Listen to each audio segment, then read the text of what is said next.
Mr. Deputy, today is the 18th of May. The education sector will remember this day because this day represents a milestone of the Hong Kong Institute of Education. It is also a milestone for the development of education in Hong Kong. Professor Anthony Cheung, I see, is here, and he was the president of the Hong Kong Institute of Education in the past. And with the passing of the bill, the Hong Kong Institute of Education will bear the new title, that is the Education University of Hong Kong. I'd like to talk about how the Hong Kong HKIEd has strived to acquire university status. We understand that according to report number 5 of the Education Commission back then, there was no plan to upgrade Hong Kong HKIEd to university status. Whereas for the Polytechnic Institute and other institutes, they gradually, such as the Baptist College, these institutions were gradually upgraded to university status. Now, after resumption of sovereignty, C.H. Tung laid down a new policy, that is for all teachers to undergo formal training, or all degree-holding teachers to undergo formal training. And for non-degree or high diploma courses, they have gradually been phased out since 1998. It was Professor Hui Mei-tek who put forward the idea. And as an educator, she believed that the Hong Kong HKIEd should be upgraded to university status. And she also proposed this idea to the then chairman of the UGC. However, no formal application was made then. But back then, this new idea was floating. And then in 2004, the Hong Kong HKIEd obtained the self-accreditation status. So it is only one step away from being granted university status. So we thought. However, around 2004, a lot of things happened.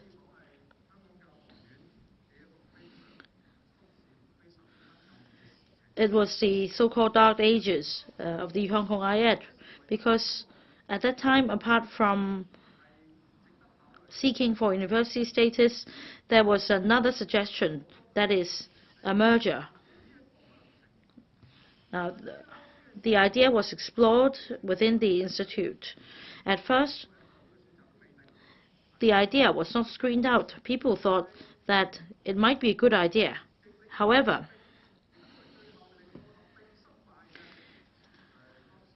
it was Dr. Arthur Lee, the then education minister, who caused the failure of this merger. And back then, he said to Professor Hui that if there was a merger of the two institutions, then one post of president can be saved. And he also proposed that the Hong Kong UST and the CHK and the Hong Kong HKIEd can be merged to form one institution. However, he took a heavy-handed approach. He said that he had the power. We understand that the situation has changed, the political atmosphere has changed. We believe that in a moment we can give the Hong Kong HKIEd good news. And we should learn a lesson here. Well, after acquiring self-accreditation status, the Hong Kong HKIEd should expeditiously be granted university status. Even if there are other obstacles, it should have been removed quite quickly. But because of abuse of power by some government officials, because of the governing structure of the institute, the institute was subject to some outside influences. So we hope that we can leave this whole incident to history, and we should now be forward-looking.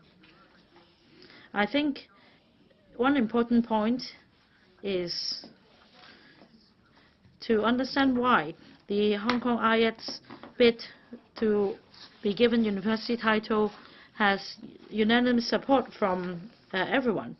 Now, according to those I talked to, education is very important. Hong Kong IED is the bridgehead as far as the education sector is concerned, and as a result, it should be upgraded to university status so that we have greater assurance of quality of teachers in the future. Now,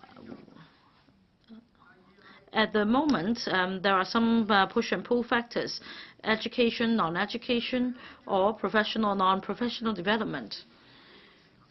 Now, these are not mutually exclusive. However, in the future, if the balance is tipped towards either side, then there will be a problem. I hope that in the future, from the president of the Hong Kong Education University, the teaching staff and students, they should all understand that we need to place equal emphasis on education and non-education. And on the training for teachers, they should also strive to achieve more. More than a decade ago, I talked to Professor Ruth Hayhoe that on the one hand, we should heed the request of the UGC to reach certain academic and research standards. At the same time, when the Hong Kong Institute of Education was set, or college was set up in the 1940s, the purpose was to train the best teachers that we could for secondary and primary schools in Hong Kong. And this is the fundamental role of the college. And to fulfill this mission, we must enhance our teacher education and also give training opportunities and internship opportunities to teachers so that teachers can become quality teachers once they start teaching in secondary, primary schools and kindergartens. So as far as the Education University of Hong Kong is concerned, I hope that the teachers and students there can continue to achieve so that we can take a step further in the development of education in Hong Kong. And I'd like to take this opportunity to pay tribute to Professor Bernard Hong.